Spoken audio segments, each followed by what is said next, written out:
Right, welcome back everyone. Not So Ballers podcast. I'm back in the park. I'm joined by Jay. Are we alright? No, I'm not. To be honest. No, I'm not. The clouds are coming in. Impending doom is upon us. And Everton haven't reached 50 points yet.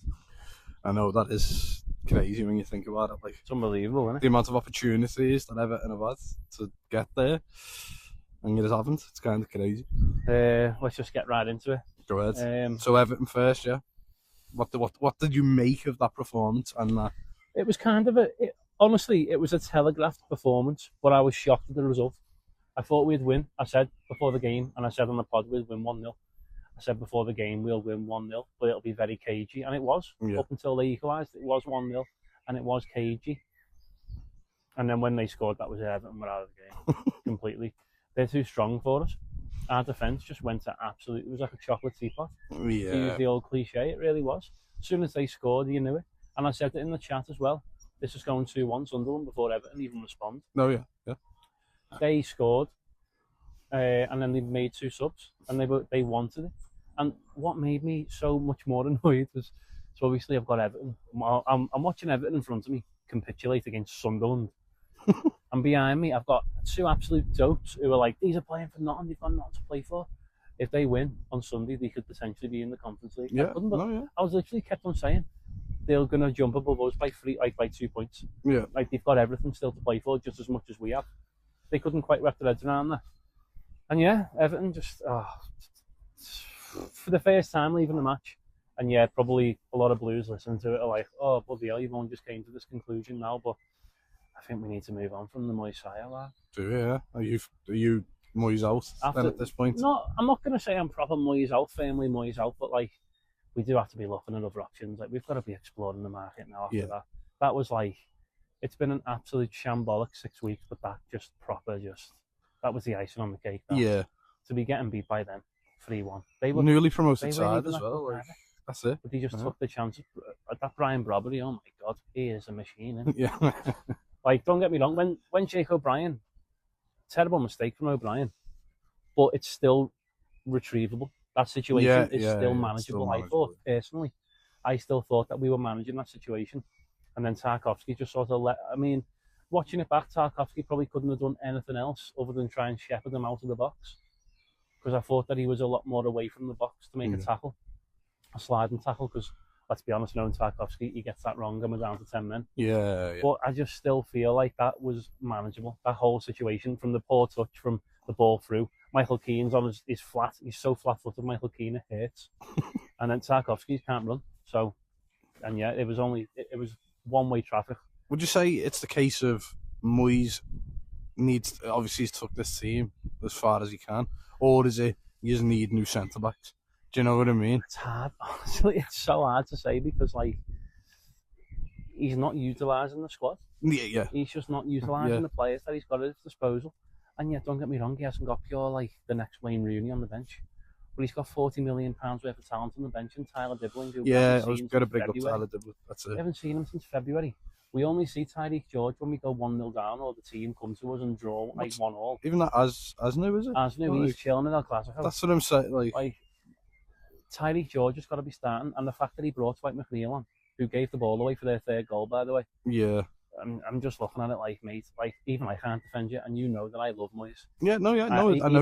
I left the game on Sunday, like, what can I even say about that? Yeah, what can you defend Moyes with now? There's nothing to defend him with. Jake O'Brien, again, right back, needs to be a centre-back. Michael Keane and Tarkowski have conceded 140 goals in 90 appearances together for Everton, but he still persists with them as centre-back. I just can't believe it. Even Burnley didn't play Keane and Tarkowski together. I know. It was either Keane or me, or Ben Me, not me personally. No, yeah.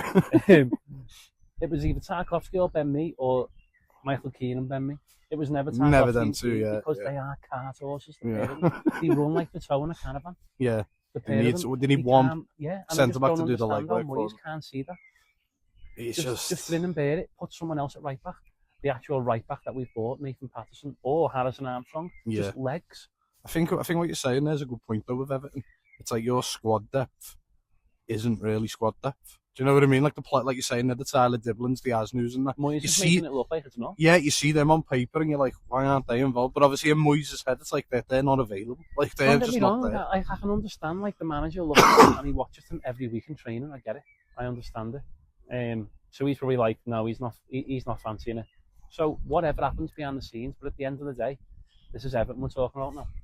We haven't reached 50 points, and we've had so many opportunities to do that. No, you really have. So poor. You really have. So poor, and felt really bad for Seamus Coleman. Yeah, I was going to come on to that. I was going to say, what are your opinions on Seamus Coleman? Because I don't think... Really bad I'm just saying, as obviously a Liverpool fan, should never have Everton fans aren't leaving because of Seamus Coleman. They're leaving because of that performance. Yeah. You know what I mean? They're not leaving. Like, let's get that clear. They're not leaving because of Seamus Coleman. No. Like, they're leaving because of that performance. I was one of the people who left. I'm not going to stand here and say like, oh, I got off with the final whistle. I was like, I can't watch any more of that. But I just felt really bad for Coleman for this. So we shouldn't have came on anyway. At 2-1 down, he should never have came on. No, yeah. And then for the performance that his colleagues put in. Yeah, they let him down, didn't they? Yeah, Coleman unfortunately let down by his teammates. Not for the first time in his career. Not for the first time in his Everton career, anyway. No, it's not. Just a really disappointing day because Everton. I feel like if Everton win that, they probably are on for Europe, and there's a lot more riding on the Spurs game. But I still don't fancy us. We're not going to beat Spurs. No, I don't. That's it. I think the way your season's panned out, if you were going to get Europe, I think you should have got it like 3 games ago. Been wrapped up. Do you know what I mean? Like, yeah, that's all we've heard. Like even when you're Bournemouth's position, really. Like when you've lost, even against was at West Ham. Do you know what I mean? It's like, oh no, Europe's done now. And then the chance, do you know what I mean, presents itself again. It's like, but if we win it, you know what I mean? Well, it comes back to what I've said on all the pods back in 2-3 weeks ago. Everton just never take these opportunities. No, right. And I don't know if that's an Everton thing or is that a David Moyes thing? Yeah. Like how he sets his teams up. Like, what does he say to them? But all this, unfortunately, it all comes back to the derby. All this form it's unravelled since Van Dijk's winner, basically. But like, Jared Branthwaite getting injured and the winner in the derby is basically just completely derailed us. Yeah. I was going to say, because completely derailed us. Your best game was Chelsea. Chelsea, that was 2 months ago now. Yeah, that's it's like, what is going on? It's our last win, I think, was against Chelsea. It's crazy to think that he's having wrong, like. Not kicked on, but you get what I mean. Like, you haven't like got it over the line from that point. Yeah, it's really disappointing. Because if you would have said to anyone after that Chelsea game, you probably aren't going to win much now till the end of the season. Yeah, you'd be like, fuck off. Be like, are you messing? Yeah, that's it.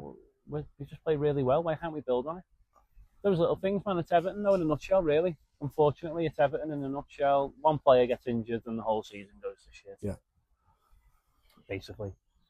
So, what do you see going on? Do you see Moyes going? No, Moyes is staying. Do you see Moyes staying? Moyes is staying. The CEOs already came out and said that they're already progressing in the summer window already in terms of targets, identifying targets, etc. But in terms of players and that, yeah, Moyes is staying, man. Like, whether we like it or not, he is having another season.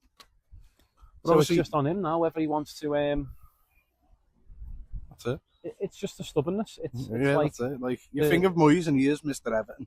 Like, you do fit, even when he was like at West Ham and that, you do think of him. It was weird seeing him not at Everton. Wouldn't he go higher up? Do you know what I mean? I don't know. The old cliches come true though with Moyes, like Dinosaur Dave, Different Dave. Different Dave, Dinosaur Dave. Different Dave. He gets that nickname from like the Derby semi-final against Hughes at Wembley. Yeah.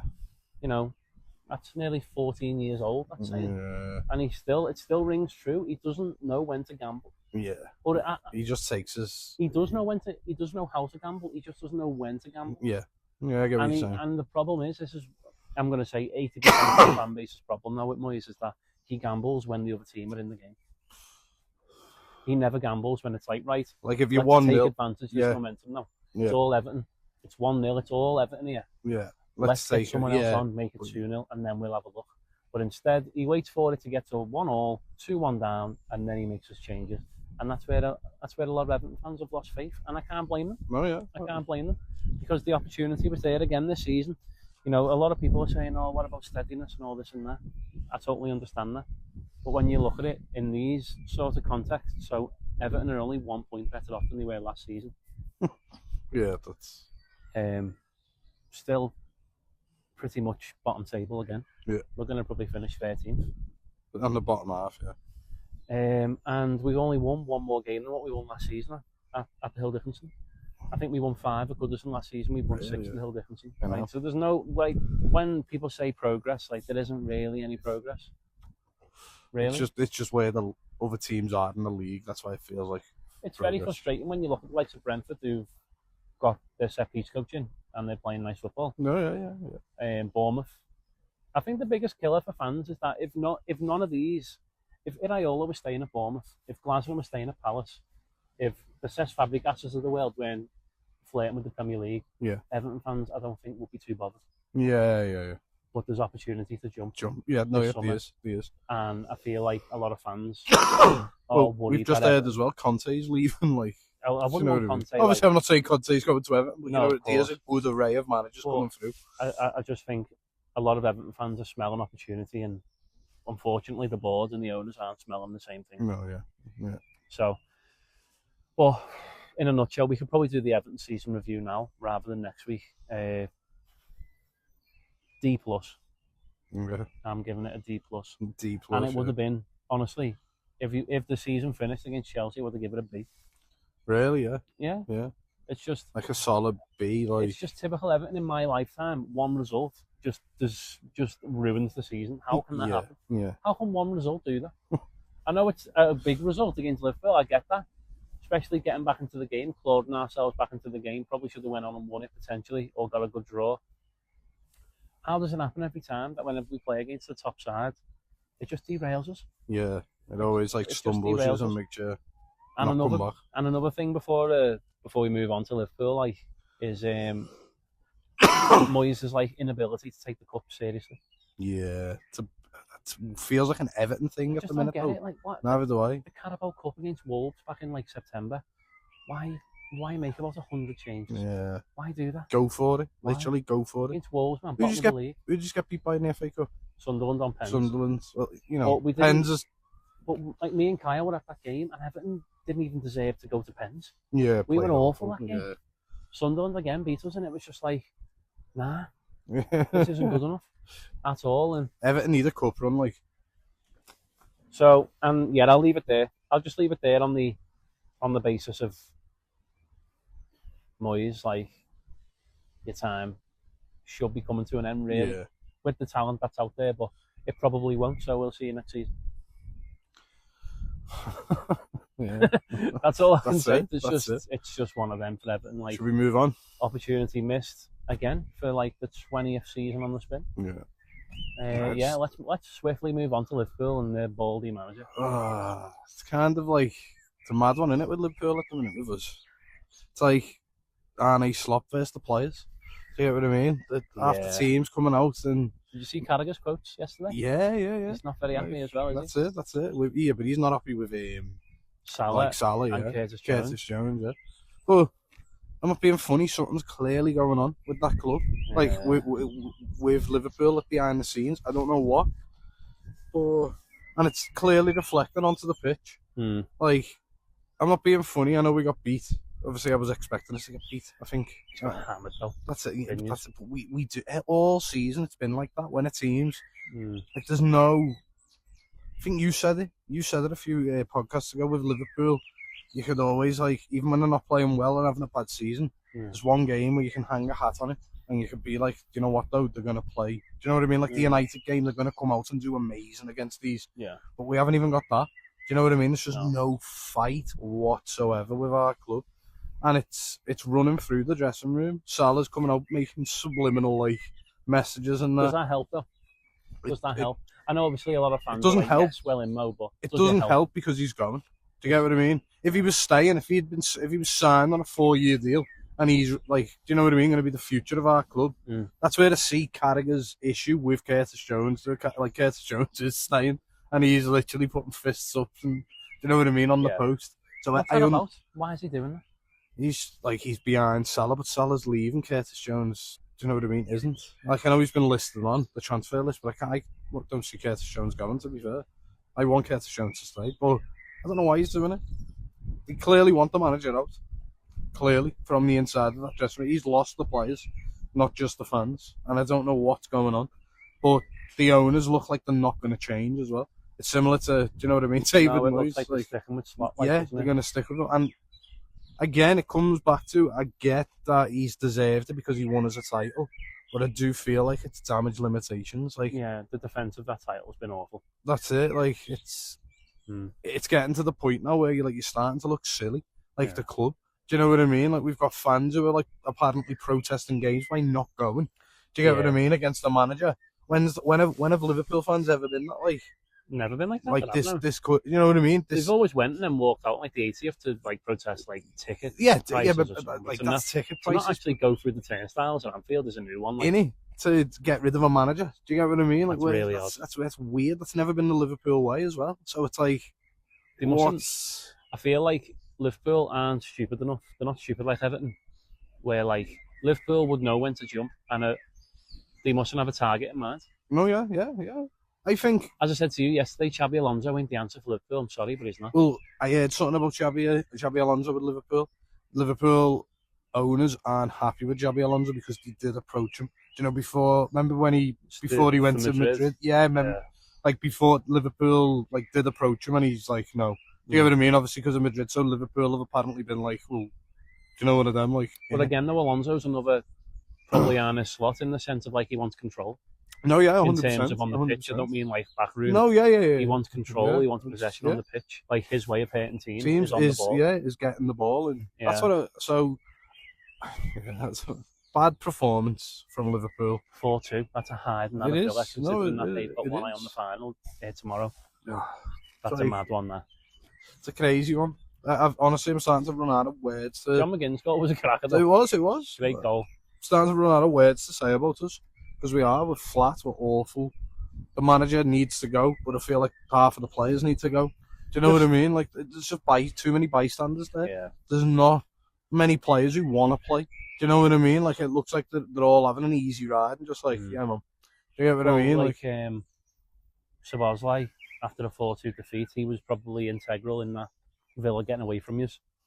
With the slip, which happened to everyone. Yeah, no. And posting about him, Mackies. No, yeah, come on. Like, not the time, man. That's it. I understand that, obviously, like, they've got promotional things to fulfill and all that, but, like, doesn't feel very Liverpool. Like, imagine if Gerrard was still promoting, like, Burger King and that. That's it, like, after the defeat. After the defeat, you'd be like, nah. Like, even someone put it on Twitter the other day, and I know that footy's not played like it was 20 years ago, but someone was saying, like, if Steven Gerrard was beating 4-2 with Villa, you wouldn't see him for like 2 weeks. No, yeah, exactly. Like he'd be training. He'd be going hard. Like him, and that's where Carragher's pride comes from on the telly. No, yeah, it is. Like, he's not trying to drag Liverpool down, but he just knows he's old school, isn't he? Yeah, the thing is with Carragher and his feelings towards it. The thing is with Carragher, he knows he wasn't the best footballer, but he gave 110%. Yeah, that's what got him to be a professional footballer. He gave more than around, being like, none of these give a shit. No, yeah, that's what I mean. It must be frustrating for the ex-players to look at this because it is. No one gives a shit. Even Salah's kind of like, it looks like Salah's a bit like, I can't do nothing with this. Do you know what I mean? Like, I have been. But, like, do you know what I mean? He's looking at Robbo and being like, come on, Rob. You know what I mean? You've been here, help me. Do you know what I mean? They're both going. So, like, you know what I mean? In the dressing room, the hierarchies, the captains. You know what I mean? Like, I was talking to her today with me sister. We haven't got a Henderson. I don't know why he got shoehorned out so quick, but he deserves so much credit and respect for what he's done for our. Like, he was at our club, got absolute abuse. When he first signed, he signed for 20-30 million. Got abuse. He was the first captain to win us the Prem. Do you know what I mean? Like, I think this has been the biggest. We need leaders. Like, we all know that. Like, obviously, we all know Van Dijk has been a great player for Liverpool, one of the best defenders in the Premier League. But this is where a lot of people, even in Holland, even like the likes of Jaap Stam, Van der Vaart, on, like, you know, when Holland are playing, they've always questioned his leadership as a captain. Oh, yeah. And this is where the time now where you probably need your captain. And we're probably looking at it being like, we haven't really got that type of leadership. Van Dijk's won the Prem last season. The biggest thing for Van Dijk, I think, compared to Salah. Hindsight's beautiful, but he should have let it. Like, him and Salah should have went. He won the Prem last season, and I think he's thought in his head, I'm done. Do you get what I mean? Like, in his head, he's like, I've been the captain of Liverpool and won the Premier League. Do you know what I mean? Like, I've mentally checked out now. That's what it feels like with him, because we're just not even the early signs of the season. So obviously we're going to do our review possibly next week. I know you just gave your one for Everton. But the more I'm thinking about it, F. F. But yeah, like, even the start of the season, we were winning late on, but in the games we were playing awful. Do you know what I mean? Like, we were winning. Do you get what I mean? Like, we were top of the league for like the first like month or two. Yeah, which do you know really what I mean? Weird. But we were playing awful. Yeah. But winning late on, like, it was weird. And then obviously it was kind of like unfolded against Palace. It's pretty much. It's kind of like it's written in the stars. This like you're playing awful. Teams are going to be a bit like, oh come on, do you know what I mean? Let's take our chances. It was just teams weren't taking the chances against us. Well, before we wrap up, coming away from the sort of Arne Slot stuff and all that, like where should Liverpool look to strengthen in the summer? Position midfield, 100%. And then are we talking two I'm saying midfielders? Maybe two midfielders, two straight up midfielders who can go in that starting 11, yeah, and who can run, like actually run. Yeah, and I think we've got Thingy, haven't we? I know he's injury prone, but we have got Bradley. I don't mind Bradley. Connor Bradley's a player, but again, he is. He's injury prone. Yeah, he's injury prone. He's never fit. I don't like Frimpong. I can't like. What about the goalkeeper situation if Alisson's going to Italy? Get Ben Woodburn. Ben Woodburn, he's the winger. Oh yeah, Freddie Woodman. Ben Woodburn. No way. But yeah, I don't know. I just don't rate Mohamedashvili. He struggled, didn't he? Yeah, he struggled. But Liverpool, it's really hard to it's hard to measure because Liverpool have been so poor this season. But the one caveat I'll throw in is that you have been really unlucky with injuries. Yeah, you have. We have, but every player. A few teams can say that. No, I know, but if you look at it like this, every new signing last June, July, August, used bought has been injured, haven't they? Yeah, they have. Yeah. They've all been injured. Leone had one game and came off with like a year injured. He's probably starting if he's fit. Yeah, Leone, Ekitike, Isak, Frimpong. Who else? There's more, isn't it? Waits has been in and out. He has a few. Yeah, he had a little niggles. Kirk has been a bit, but he's just been shite. Like, from what I've watched of him, lately. Lately he's been good. Yeah. Second half of the season, to be fair, he's must be been our strongest player. Yeah. Do you know what I mean? Like, actually, because he is. I can't see him being a Liverpool. Do you know what I mean? In the future, he's a good player. And you've got to look at it as well. He's coming in and he's coming in from Bournemouth. Coming from Bournemouth, where the expectations lower, and also he's coming in to fill a position that one of Liverpool's best left backs in the Premier League has played. So the fans' expectations are high. It's like when Everton got rid of Leighton Baines. Not got rid of, but he retired. His legs were going. If you're not playing like Leighton Baines, then we're looking at you like you're shit, mate. Yeah. Do you know what I mean? And Luca Dean, luckily, filled that void. But then Mikalenko, you might as well have me. You might as well. Not Ben me, no. Actually me, Andrew Baines. You might as well have me out there on left back. Yeah. No, literally. I've seen him live a few times, like he is. And that's probably where the Liverpool fans are coming from. Like, we've had Robbo here for so many years. Whereas Kirk has probably a different style of player. Don't forget with Robbo. He's very young as well, Kirk is. He is. Robbo didn't start when he first came in. He was you know what I mean? He didn't start at all. Of blooded him, he got thrown in by Klopp, and then, it was Klopp signed him, didn't he? Yeah, Klopp signed him from Hull. Oh, yeah. It was something like 4 or 5 million, something. It was cheap. And before we end as well, not to bring it back to Everton, which I love to do, Everton actually turned down the opportunity to sign Andy Robertson and Harry Maguire from Hull for 17 million for the two. We said no. Really, yeah. And we'll end it there. Are you sure? Sure you want to end it there? I was going to say a little word on Pep. Pep. I knew that was coming. Yeah. Well, I've got a question for you just before we end. Go on. Where does Pep go next? Nowhere. Nowhere? Retire? Either that or I don't even think he goes to Spain. Job? I think he goes Italy. What, like to manage club-wise? I think he makes Italy great again, honestly. I really do. Could very well do. I just can't see him managing soon anyway. No, not soon. I feel like he'll have a little... Soon, but I don't think he doesn't suit international football now. No. He doesn't strike me as the type that... Pep's one of them managers, when he's a manager, he's a manager. Like, he's hands-on. Like, but I don't think he'll manage Spain either. No, never do I. He's very Barcelona-y, isn't he? He's Catalan, isn't he? Yeah, that's what I mean. A bit of a divide, like...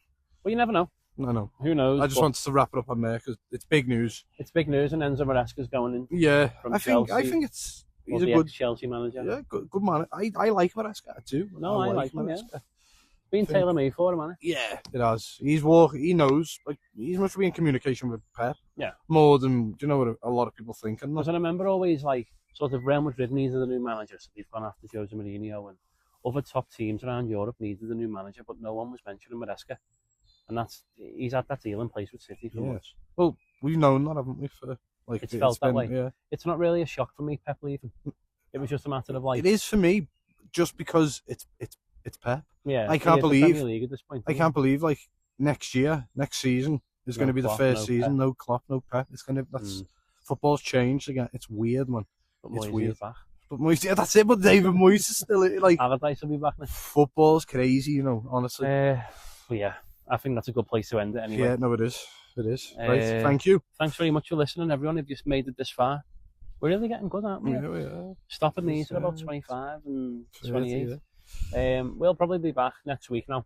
I think Friday might be a bit too close to a turnaround, but we do hopefully have a guest for you as well. Oh yeah, in the next. Nice. We got no money to pay the guest though. But yeah, take it easy, everyone. Yeah, take it easy, guys. Thank you. Peace.